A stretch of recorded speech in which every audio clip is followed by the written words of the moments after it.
طوفانی ہواؤں کے شور میں جب میں نے اس سے پوچھا کہ کیا اسے کبھی کسی سے محبت ہوئی، وہ ہنس پڑا، کہنے لگا محبتوں کے جلووں میں میں پیدا ہوا تھا اور انہی کے درمیان مروں گا۔ اس نے مجھے اپنی کہانی سنائی۔ اس نے کہا جس محلے میں اس نے ہوش سنبھالا وہاں کے لوگ غیر معمولی طور پر ایک دوسرے سے محبت کرنے والے تھے۔ ساتھ جڑے گھروں میں رہنے والے ہم 3 بچے ایک دوسروں کے ساتھ کھیل کود کر بڑے ہوئے۔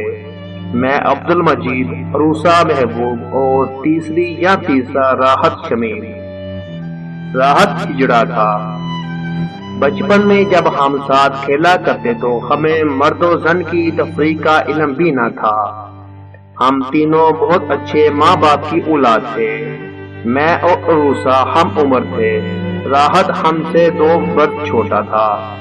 جب راحت پیدا ہوا تو میرے اور عروسہ کے والدین نے یہ فیصلہ کیا کہ نئے مہمان کو کبھی یہ احساس نہ ہونے دیا جائے گا کہ اس میں کوئی کمی ہے۔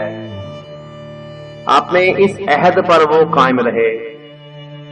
مجھے اور عروسہ کو خاص طور پر راحت سے منوس کرایا گیا۔ ہم دونوں کا ہاتھ پکڑ کر اس نے چلنا سیکھا۔ سکول میں کوئی بچہ اسے چھیڑتا تو ہم دونوں اس کا دفاع کرتے۔ ان دنوں دنیا کی ہر خوشی ہمیں میسر تھی، لیکن کب تک؟ ایک روز ہمیں بڑا ہونا تھا، زمانے کے تخت حقائق سے ازما ہونا تھا۔ راحت شمیم ایک بے حد سلجھا ہوا شخص تھا۔ اس کی شخصیت میں نفاست تھی۔ شروع سے اس نے لڑکوں کے کپڑے پہننا پسند کیے۔ وہ لڑکوں کی ہی طرح بات کرتا۔ تیسری جنس کے اکثر لوگوں کے برعکس وہ لچکتا نہ دھمکتا۔ اپنے لیے وہ مذکر کا صیغہ استعمال کرتا۔ 13-14 برس کی عمر میں جب لڑکپن اور نوجوانی کا زمانہ شروع ہوا تو آہستہ آہستہ میرے اور عروسہ کے میل جول پر ایک غیر اعلانیہ پابندی عائد ہوگی۔ وہ دوپٹہ لینے لگی۔ سکول میں البتہ ملاقات ہو جاتی۔ راحت پر ایسی کوئی پابندی عائد نہ کی گئی۔ آدھا وقت وہ میرے ساتھ گزارتا اور باقی آدھا عروسہ کے ساتھ۔ راحت کو تصویر بنانے کا شوق تھا۔ ہر وقت وہ عروسہ اور میرے ساتھ تصویر بناتا رہتا۔ ہم تینوں کے موبائل ان تصویروں سے بھرے پڑے تھے۔ وقت گزرتا گیا۔ ہم تینوں نے ماسٹر کر لیا۔ مجھے ایک معقول نوکری مل گئی۔ عروسہ کو نوکری کرنا ہی نہ تھی۔ عروسہ اور میرے والدین ہماری شادی کے لیے فکر مند ہوئے۔ اگر میری اور عروسہ کی بات چلی تو یہ فطری تھا۔ اس سے زیادہ موضوع رشتہ اور ہو ہی نہیں سکتا تھا۔ گھر کی بات گھر میں رہ جاتی۔ میں نے انکار کر دیا، اس نے بھی۔ اپنے والدین کو ہم نے بتایا کہ ایسی نظر سے ہم نے کبھی ایک دوسرے کو دیکھا ہی نہیں۔ میری طرف سے انکار کے بعد عروسہ کا ایک اور اچھا رشتہ آیا۔ اس نے ہاں کر دی۔ چٹ منگنی پٹ گیا۔ وہ ہمیں چھوڑ کر چلے گئی۔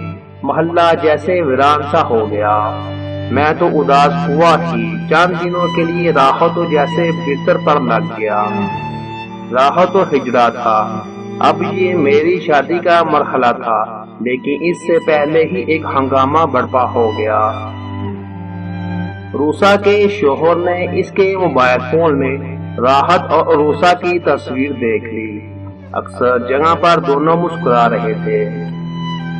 راحت ہمیشہ لڑکوں کے سے کپڑے پہنتا، لڑکوں جیسے بال بناتا۔ عروسہ کے شوہر نے اسے اس کے ماں باپ کے گھر بٹھا دیا۔ وہ لاکھ چیخی چلائی کہ راحت تو ہجڑا ہے۔ اس کے شوہر نے کہا ہجڑا نہیں، یہ لڑکا دکھائی دیتا ہے۔ عروسہ کے والدین نے بھی داماد کو سمجھانے کی کوشش کی۔ اس نے کہا میں پاگل نہیں، اگر یہ ہجڑا ہے تو میرے سامنے ہجڑوں کی طرح ناچ کر دکھائے۔ بات بگڑتی چلی گئی۔ اب اسے کون سمجھاتا کہ راحت ہجڑا ہونے کے باوجود شروع ہی سے لڑکوں کی طرح رہ رہا تھا۔